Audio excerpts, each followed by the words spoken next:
We have to remember that Obama was allegedly on the telephone every week with Erdogan, urging him on, playing on his vanity, playing to his ambition. Now, the Turkish government for the last few years wanted to become a regional hegemon. They also had ideas about pan-Turkic spheres of influence.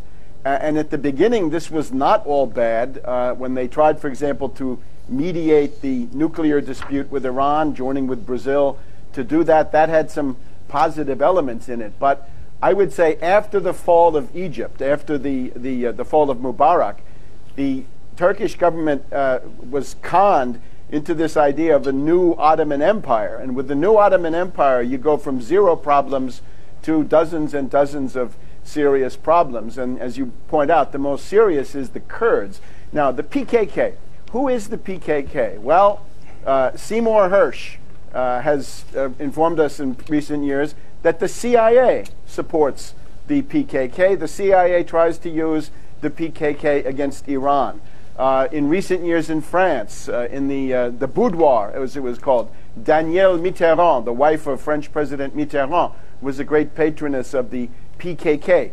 Less than a year ago, Avigdor Lieberman, the Israeli foreign minister, said that Israel would start supporting the PKK to punish Turkey for the behavior of the Turks in the Mavi Marmara Gaza flotilla.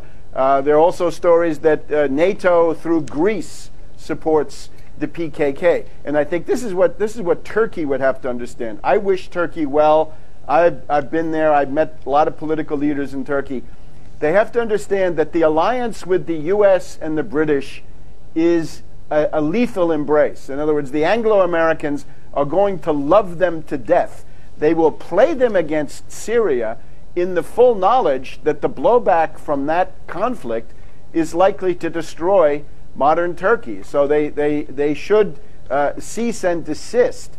There's nothing to gain in this and everything to lose.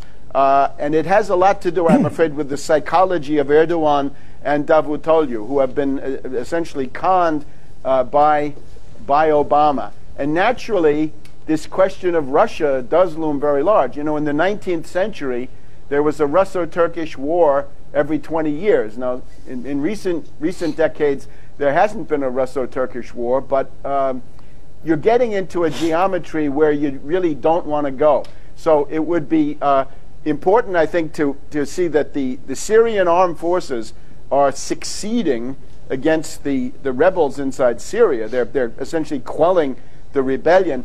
And at the same time, it looks like the center of gravity may well shift to Saudi Arabia and Qatar and these places where I think some kind of revolutionary action, an authentic revolutionary action, is actually coming forward. But right now, the Turks have turned over their entire southern region to the CIA. The CIA is running wild. The CIA rules the hotels of Iskandarun, filling them up with al-Qaeda terrorists. The CIA rules the Adana base there near Incirlik. So they've essentially invited in all of these terrorist elements, and the blowback will be severe.